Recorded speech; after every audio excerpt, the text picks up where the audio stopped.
তো বন্ধুরা, তোমাদের সাথে গণেশ পুজোর ভিডিওটা শেয়ার করব। আসতে চলেছে আমার গণেশ পুজোর ভিডিও। তো ঠাকুর চলে এসছে আজকে, আর কি কি বাজার টাজার করে নিয়ে এসেছি, আর পুরো ভিডিওটা তোমাদের কালকে একটু একটু করে সম্পূর্ণ ভিডিওটা দেখাবো। তো চলো বাজারটা দেখে নাও আজকে। চলো বাজার দেখাই, লাইটটা আগে জ্বালাই। এই দেখো সব বাজার করে নিয়ে এসেছি। ঢ্যাঁড়স দেখো কি নরম নরম, এখানে টমেটো, এখানে বেগুন, এখানে করলা, এখানে হচ্ছে পটল আছে, এই যে ফল টল সব হচ্ছে, সবজি বাজার চলে এসছে। চলো আজকে এই পর্যন্ত, আবার কালকে থেকে ভিডিওটা শুরু করব। গণেশ পুজো কিন্তু আমার সঙ্গে তোমাদেরকে দেখতেই হবে। তো চলো শুরু করি গণেশ পুজোর ভিডিও। আমার কর্তামশাই ফুল পেরে দিচ্ছে আমাকে, হলুদ ফুলগুলো দেখো পুরো এক ঝুড়ি ফুল হয়ে গেল। প্রথমে আমি আমার গণেশ ঠাকুরকে স্নান করিয়ে নেব। ওম গাং গণেশায় স্নানী জলে নমো, ওম গাং গণেশায় স্নানী জলে নমো নমো। শুরু হয়ে গেছে আমাদের। আচ্ছা, হ্যাঁ হ্যাঁ, তুমি যেইভাবে কাটবে সেইভাবেই ঠিক আছে। আর এই দুটো এরকম করে পটল দিলাম। ওকে, পটল ভাজবে, যেইভাবে দেখবে ঠাকুর সেভাবেই নেবে। এইভাবে বাহ, উঠিয়ে দিলাম। কি সুন্দর হয়েছে। আর এই ভেন্ডি কোমল কোমল বড় বড় ভেন্ডি দুভাগ করে। ঠিক ঠিক ঠিক ঠিক।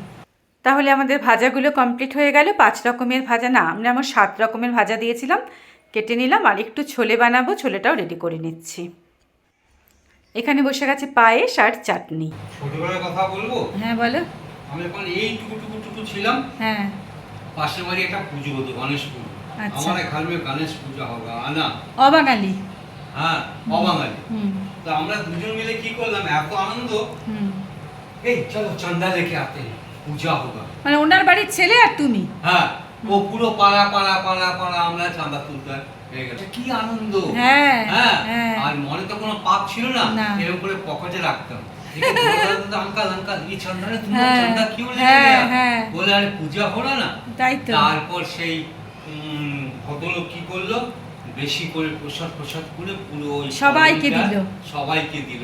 আমরা তো না বলে গেছি তাই চাঁদ তো, তুলতে। তাই কি তো। ধুমধাম, কি আনন্দ! ছোটবেলার আনন্দটাই আলাদা থাকে গো। ওই দিনটা ভুলবো না সত্যি। আমি তো আজও ওই পাড়ায় যাই। সত্যি। মা দুর্গা তার গায়ের হলুদ দিয়ে শ্রী গণেশকে, মানে এই মূর্তিটি তৈরি করেছিল। কিন্তু কত সুন্দর এই মূর্তি বলো তো, এত সুন্দর মূর্তি আমার মনে হয় আর কোনো ঠাকুরের নেই। কি গো, ভাজাভুজি কমপ্লিট হয়ে গেল? বাস আর 10 মিনিট তুমি পুজোর আয়োজন। আমি তাহলে পুজোর আয়োজনটা শুরু করে পুজোর দিচ্ছি। আয়োজন করে নাও, ঠিক আছে? আর 10 মিনিট আমার বাস। ওকে, তো আমি যাচ্ছি। হ্যাঁ হ্যাঁ হ্যাঁ, নিশ্চিন্তে চলো। এটা আমার রূপোর গণেশ, আর এটা আমার এইবারের গণেশ।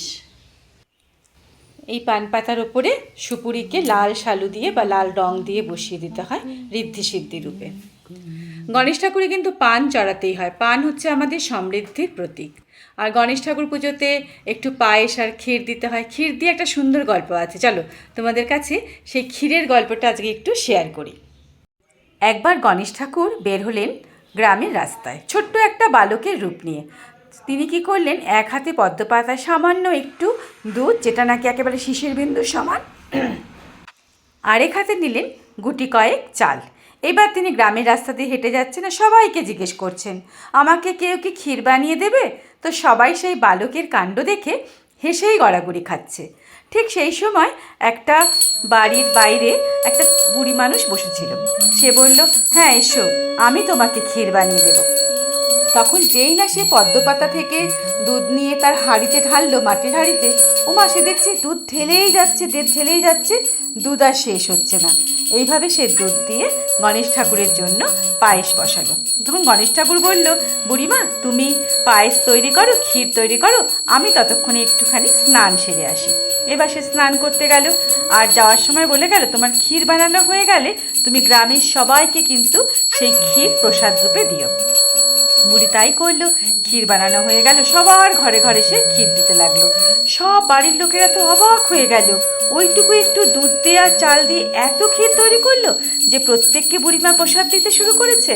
যাই হোক, তখন বুড়ি যখন বাইরে প্রসাদ বিতরণ করতে গেছে, ঠিক সেই সময় বুড়ির যে ছেলের বউ ছিল তারও খুব ইচ্ছে করলো ওই ক্ষীর খাওয়ার জন্য। সে কী করলো, বাড়ির দরজার পিছনে একটা ছোট্ট বাটিতে করে ক্ষীর নিয়ে খেতে শুরু করলো।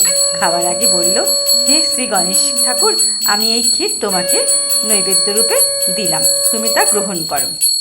গণেশকে উৎসর্গ করে সে নিজেই সেই ক্ষীর খাওয়াতে শুরু করলো।